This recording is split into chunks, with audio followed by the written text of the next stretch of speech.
السلام علیکم اور خوش آمدید۔ مہا ٹیٹ کی تیاری کرنے والوں کے لیے آج کا موضوع بہت ہی خاص ہے۔ آج ہم بچوں کی نشو و نما کے جو سٹیجز ہیں ان کو اتنے آسان اور دلچسپ انداز میں سمجھیں گے کہ آپ کبھی نہیں بھولیں گے۔ اچھا، کیا آپ کے ساتھ بھی ایسا ہوتا ہے کہ بچوں کی ڈیولپمنٹ کے یہ سٹیجز آپ کو کنفیوز کر دیتے ہیں؟ اگر ہاں تو فکر کی کوئی بات نہیں، آپ اکیلے نہیں ہیں۔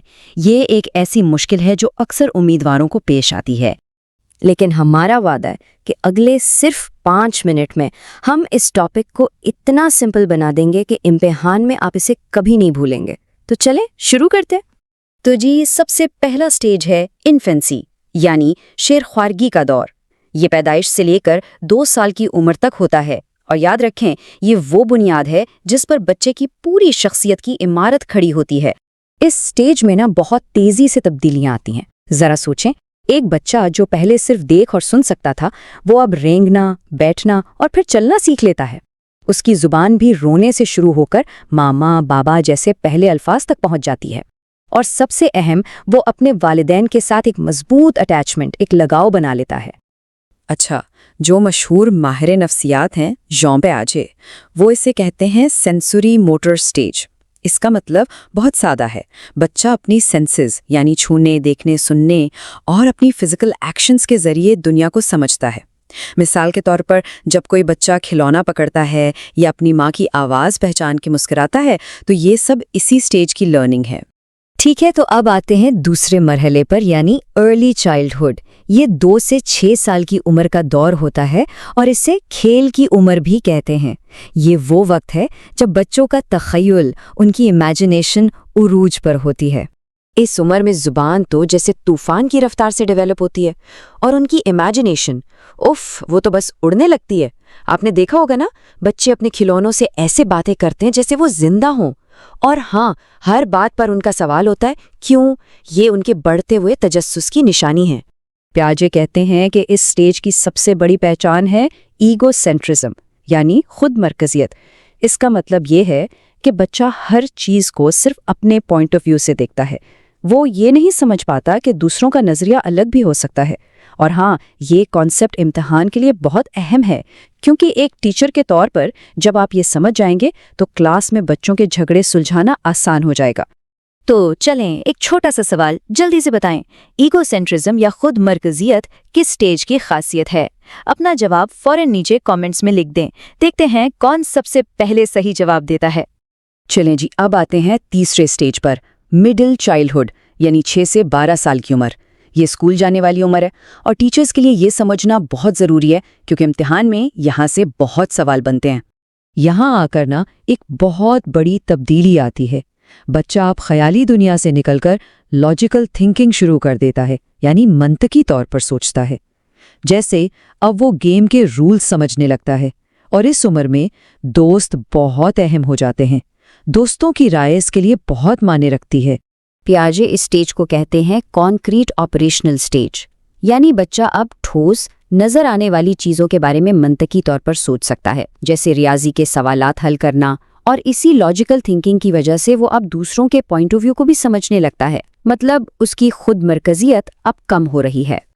یہاں ایک چھوٹی سی درخواست، اگر یہ ساری باتیں آپ کو سمجھ آ رہی ہیں اور آپ کی مدد کر رہی ہیں تو پلیز 1 سیکنڈ نکال کر اس ویڈیو کو لائک کر دیں اور ہمارے چینل ارشاد وانواڑ کو سبسکرائب کرنا نہ بھولیں۔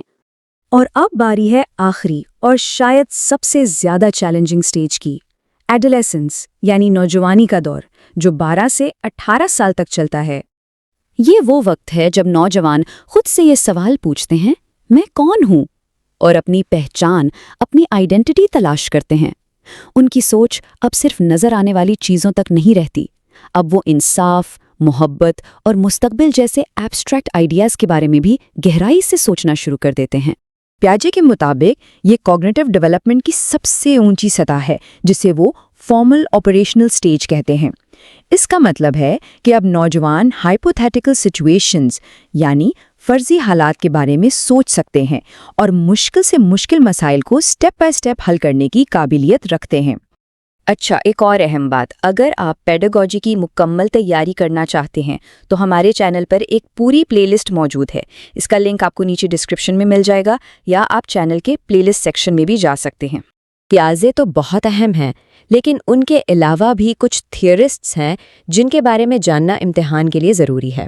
تو چلیں جلدی سے ان پر بھی ایک نظر ڈالتے ہیں۔ دیکھیں، سگمنڈ فرائیڈ نے سائیکو سیکشول سٹیجز کی بات کی، یعنی ایڈ، ایگو، سپر ایگو۔ پھر ہیں ایرک ایرکسن، جنہوں نے سائیکو سوشل ڈیولپمنٹ کے 8 سٹیجز بتائے، جیسے نوجوانی میں آئیڈینٹی ورسز رول کنفیوژن، اور لیو ویگوتسکی، جنہوں نے کہا کہ سماجی میل جول اور زون آف پروکسیمل ڈیولپمنٹ یعنی ZPD سیکھنے کے لیے بہت اہم ہے۔ ان کے بس یہ کی ورڈز یاد رکھ لیں، یہ امتحان میں بہت کام آئیں گے۔ اب سب سے بڑا سوال کہ اتنی ساری معلومات کو امتحان کے لیے یاد کیسے رکھا جائے؟ چلیں میں آپ کو کچھ زبردست ٹپس اور ٹرکس بتاتا ہوں۔